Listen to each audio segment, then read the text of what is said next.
Alors, un petit rappel le circuit RL.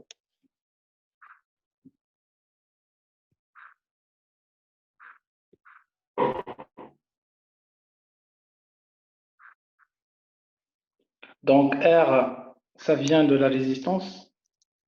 R, c'est un récepteur. Donc, le courant avec la tension, c'est opposé. La loi d'Ohm, c'est R égale à RI. Et pour L, c'est la bobine. La bobine, c'est enroulement ou la file de cuivre. Ça veut dire le contact entre les spires. ما كاينش transmission, le passage de courant. Je faut deux bobines dans ce cours. Je faut une bobine parfaite ou la idéale dans la réalité, c'est une bobine réelle. Alors la bobine parfaite normalement, qu'on arrête théoriquement. Donc c'est la bobine où on a L, le coefficient d'inductance. L, c'est le coefficient d'inductance, le facteur d'inductance.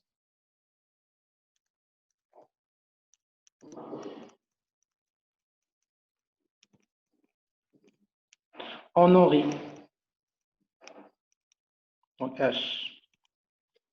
Donc dans ce cas, la loi d'Ohm qui règne, donc on a le passage de courant, existence de tension UL, et la loi d'Ohm, c'est exactement L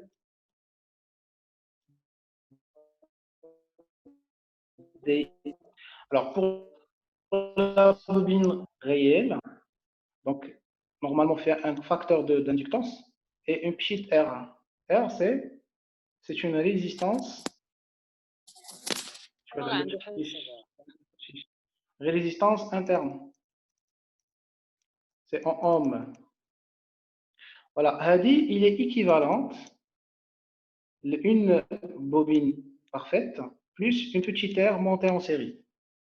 Du coup, il a qu'un header UL, donc normalement, il est UL parfait plus une petite R. Vu que le montage en série, on a somme de tension.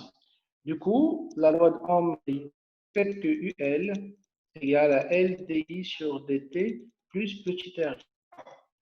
Très bien. Voilà les lois d'Ohm. Donc, l'énergie.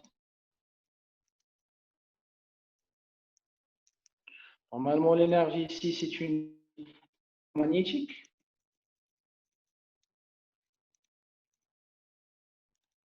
Est-ce que vous voulez que la forme dialogue électromagnétique ou la magnétique?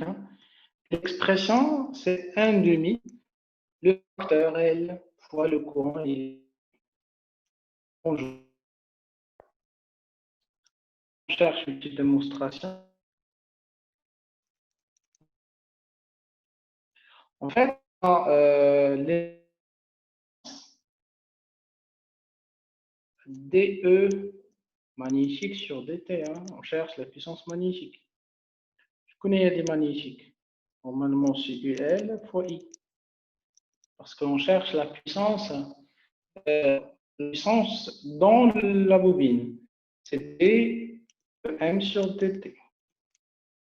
D'après la loi de Ohm, je connais, c'est L, on a réel, on a parfaite.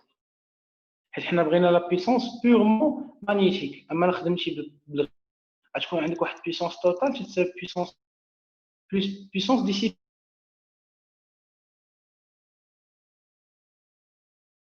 LDI égale DEM sur DT. Revenons à un rappel.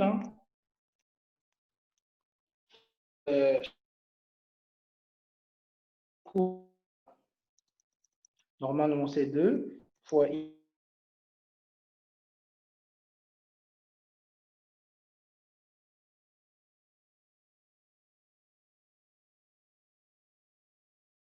C'est. On va DI sur DT L fois 1/2 DI au carré sur DT. en fait, égale, oui, égale DEM sur DT. Alors, faites attention, I, c'est une fonction. Alors, 1 demi, c'est un produit. Du même, le coefficient, qu'est-ce qu'on aura à la fin? On aura D sur DT facteur L fois 1 demi, ça veut dire 1 égale dérivée sur DT. Les mêmes conditions en limite, ça veut dire égale I 0 machin à 0,